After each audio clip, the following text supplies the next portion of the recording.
জয় গুরু। নমস্কার সবাইকে। আশা করছি গুরুর কৃপায় সবাই ভালো আছেন, সবাই ভালো থাকেন, সেটাই কাম্য। গুরু যেন সবাইকে ভালো রাখে সে আশায় ব্যক্ত রাখি। সেই সাথে আমার জন্য একটু আশীর্বাদ করবেন, গুরু যেন আমার এই স্থূল দেহকে, এই দেহ লয় হওয়ার পূর্ব মুহূর্ত পর্যন্ত ভালো রাখেন। এবং আমার সাথে যারা আছেন, প্রতিনিয়ত আমাকে যারা উৎসাহ দিচ্ছেন, তাদের কাছে আমি খুবই কৃতজ্ঞ এবং খুবই কৃতজ্ঞ। সেই সাথে যারা আপনারা আমার নাম্বার চান, ইউটিউবে আমার ডিসক্রিপশনে নাম্বার দেওয়া আছে, সেই সাথে ফেসবুক পেজও অ্যাড করা আছে। আপনাদের মতামত, আপনাদের কোনো প্রয়োজন হলে ওখান থেকে আপনারা যোগাযোগ করে নেবেন। এগুলো মূল বিষয়। আর একটা কথা, এটা আমি বলি, অনেকেই এই মুদ্রা সেই মুদ্রা, এই বিষয় সেই বিষয়, এগুলো আমাকে কমেন্টস করে থাকেন। আমি পূর্বেও বলেছি যে আমার কয়েকটা প্লেলিস্ট আছে, ওইখানে বিভিন্ন মুদ্রা সম্বন্ধেও আছে এবং সরোদয় শাস্ত্র নিয়ে অনেক ভিডিও দেওয়া আছে, অনেক ভিডিও দেওয়া আছে, যেটা মানে মোটামুটি সরোদয় শাস্ত্রের মোটামুটি বেসিক্যালি যেগুলো জানানো প্রয়োজন আমি মনে হয় সবগুলো জানিয়ে দিয়েছি। দু চারটে জিনিস হয়তো রয়ে গিয়েছে, আর কিছু গুপ্ত বিষয় আছে, সেগুলো এখানে বলা যায় না। ওই সমস্ত জিনিসগুলো হয়তো বা আমি বলিনি। তারপরেও মানে প্রয়োজন যদি পড়ে, একান্তে কারো প্রয়োজন পড়ে, তাহলে আমাকে নক করবেন, ঠিক আছে? আমাকে নক করবেন। যদি আপনারা সবাই মতামত দেন, তাহলে আমি চেষ্টা করব আপনাদের সবাইকে লাইভ টিচিং দেওয়ার জন্য, যাতে আপনাদের একদম শুরু থেকে শুরু করে শেষ পর্যন্ত লাইভ টিচিং দেওয়া যায়। এই ব্যাপারে আপনারা আপনাদের মতামত জানাবেন, আমি চেষ্টা করব আপনাদেরকে লাইভ টিচিং দেওয়ার জন্য। এতগুলো বিষয়। এখন আজকে আসি, অনেকেই বলেছেন যে দাদা সম্মুখী মুদ্রা কিভাবে করা হয় সেই ভিডিও দেন। সম্মুখী মুদ্রার ভিডিও আছে, দেখে নেবেন। এবং মানবদেহের যে 7টা দেশ আছে, এই 7 দেশ সম্বন্ধে আমি বিশদভাবে আলোচনা করেছি, সেই ভিডিও দেওয়া আছে, সেগুলো দেখে নেবেন, কাইন্ডলি দেখে নেবেন। এখন আমার কথা হলো, একজনে কোশ্চেন করেছেন যে দাদা মানে আমি 2 সংখ্যা মানে 2-এর তত্ত্ব নিয়ে আমি ভিডিও দিয়েছিলাম, সেখানে কোশ্চেন করেছেন যে দাদা 2 নিয়ে আরও ভালো করে বিশদভাবে বোঝানোর জন্য। তো সেটা মানে এখন যদি আমি আমার আধ্যাত্মিক বা দেহতত্ত্ব দিয়ে বোঝাই, সেটাই বেটার। কারণ যেহেতু দেহের ভিতরে সব কিছু আছে, আমরা সকলেই জানি, দেহকে সাধনা করতে পারলেই মানে সব কিছু বের করা যায়। এখন আমি প্রথমত একটা জিনিস বুঝাই। দেখুন, আমি সৃষ্টি হয়েছি, এই যে আমি বলতেছি আমিত্ব,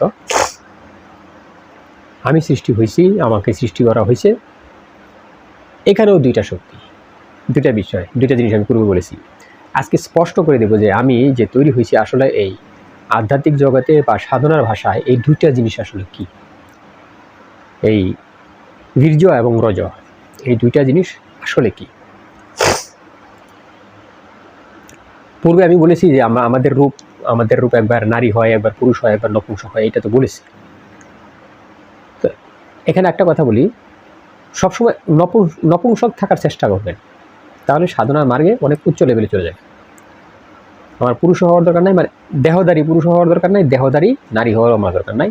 আমি হিজড়াই থাকি, দেহদারী হিজড়াই থাকি, তাহলে সাধনার অনেক উঁচু মার্গে চলে যেতে পারবেন। স্পষ্ট। এখন আসি মূল কথায়, যে এই যে বীর্য, শরীরের বীর্যটা আসলে কি, বীর্য কীভাবে উৎপন্ন হয়, এটা যদি কেউ প্রশ্ন করেন, এটার ভিডিও আমি দিয়েছি।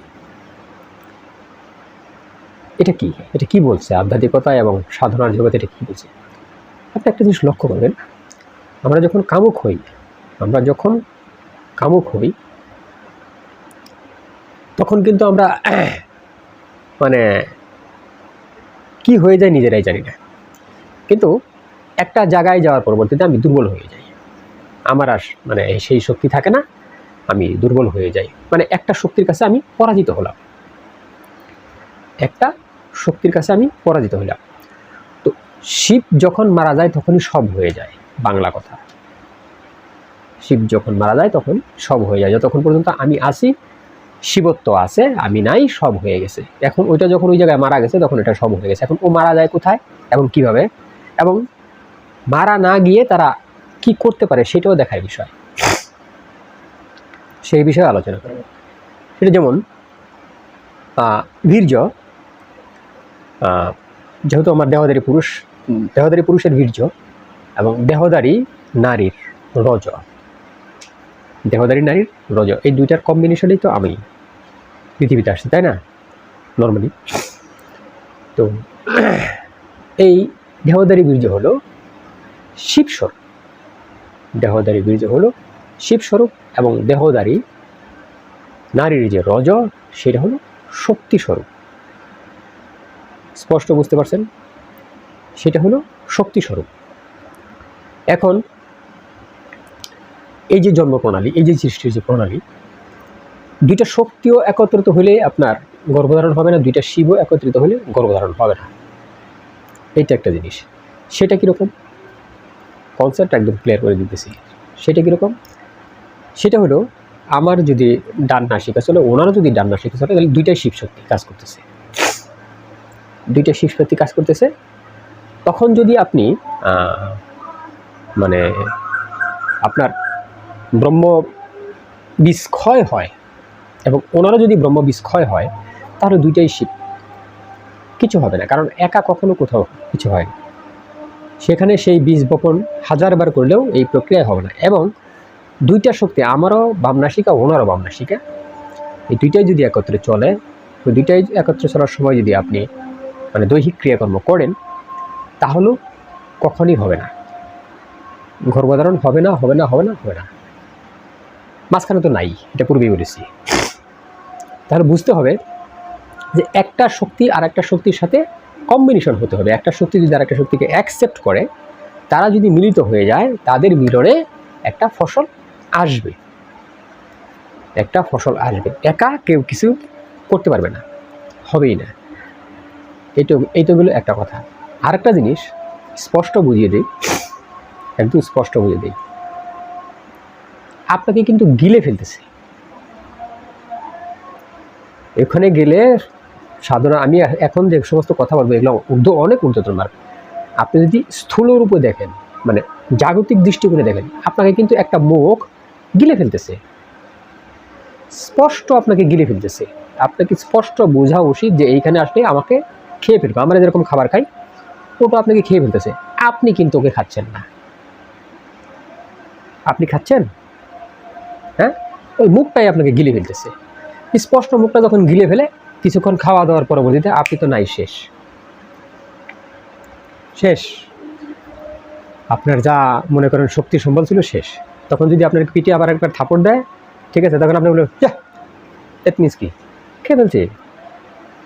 এই আপনার শক্তির চেয়েও ওই শক্তি অনেক বড়, আপনাকে গ্রাস করার মতো ক্ষমতা ওনার কাছে আছে, আপনাকে গ্রাস করার মতো ক্ষমতা ওনার কাছে আছে। এটা কোনো সাধনা বিষয়, মানে কোনো সাধারণ বিষয় না। আপনাকে আমার রুটি সাধারণে বলছেন, আমি রুটি সাধারণ মোটামুটি 90% ভিডিও ওইটার মধ্যে আলোচনা করছি।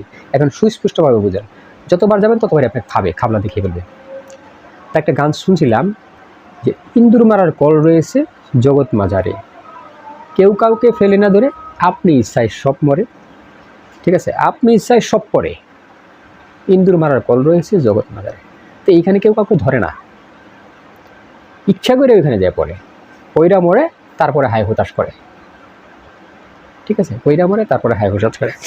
তাহলে কনসেপ্ট ক্লিয়ার। আপনাকে বুঝে নিতে হবে যে এই শক্তি আমাকে সবসময় খাবে, আমি কখনো ওনাকে খেতে পারবো না। নেহাত আপনি ওইটাকে খেতে চাইলে আপনাকে সেই কৌশল অবলম্বন করতে হবে, সেই জিনিস জানতে হবে। যার সাথে আপনি শক্তিতে পারবেন না, তখন তার সাথে কী করতে হবে? আপনার বুদ্ধি প্রয়োগ করতে হবে। বুদ্ধি 100% আপনার প্রয়োগ করতে হবে। তো ওই শক্তিকে আপনি পরাস্ত করতে চাইলে আপনার বুদ্ধির প্রয়োজন আছে, বুদ্ধি প্রয়োগ করতে হবে। ওখানে তো বুদ্ধি থাকে না দাদা, বুদ্ধি তো কোনো কাজই করে না, বুদ্ধি থাকে না। ঠিক আছে, বুদ্ধি কাজ করে না বিধায় শেষ, যা আছে লীলা খেলা সাঙ্গ পাঙ্গ ওইখানেই শেষ, যতক্ষণ যায় যাও। ঠিক আছে, আর একটা জিনিস, মানে আমরা এরকম হয়ে যাই যে আমাদের ভিতরে এরকম পশুত্ব ভাব হয়ে যায় যে কখন আমি মানে কাজটা কমপ্লিট করবো, কখন আমি মারা যাবো, এই যে একটা টেন্ডেন্সি, এই যে একটা বিষয়। ঠিক আছে, তো এই বিষয়ে তো আপনি আরও মারা যাচ্ছেন, আপনি আরও মারা যাচ্ছেন। কতক্ষণে দ্রুত আপনি মারা যাবেন সেই চিন্তা সবসময় আপনি করতে থাকেন, আরও মারা যাবেন। কখনো তো চিন্তা করেন না যে না, যে বেশিক্ষণ সময় একটু জীবিত থাকে, এটা চিন্তা করেন না। এখন দুধ আছে না, দুধ যখন আমরা পাতিলে জাল দিই, হাঁড়িতে যখন জাল দিই, তখন কিন্তু দুধের যখন মানে বলক ওঠে, বলকটা উপরের দিকে ওঠে, তখন কিন্তু দেখবেন লাকড়িটা, মানে লাকড়ি হোক আর গ্যাস হোক, ওইটা কিন্তু আগুনটা কিন্তু কমিয়ে দেয়, মানে যাতে দুধের বলকটা দুধের উপরের দিকে না পড়ে যায়, বাড়িয়ে দেয় কখনো? বাড়ায় না। তো ওইখানে গিয়ে তো আপনি মানে এমনি তো বল কে পুড়ে দেবে, ঠিক আছে, তারপর আবার কি করেন, জাল দেওয়া শুরু করেন বেশি, মানে হিট আরও বেশি। কখনো চিন্তা করেন না যে না জালটা একটু কমায় দেয়, আগুনের তাপটা একটু কমায় দেয়, তাহলে আমার এই পাতিল থেকে বা এই হাড়ির থেকে দুধটা পড়বে না, না আরও বেশি করে দেয়। এত সোজা প্রফেসর, ভজন সাধন এত সোজা না, অনেক কঠিন বিষয়, অনেক কঠিন অধ্যবসায় করতে হবে, অনেক কঠিন তপস্যা করতে হবে। যাই হোক, মানে প্রতিক্রিয়ার যে একটা প্রণালী, ঠিক আছে, প্রতিক্রিয়ার যে একটা প্রণালী, এগুলো গুরুমুখী থেকে 100% শুনে জেনে শুনে করবেন। এখন আজকে যে বিষয়টা বললাম মূল বিষয়, ওখানে যতবার যাবেন ততবারই মরবেন, যতবার যাবেন ততবার মরবেন, স্পষ্ট দেখাচ্ছে খেয়ে ফেলছে আপনাকে। তো আজকে এই পর্যন্ত, জয় গুরু, নমস্কার সবাইকে।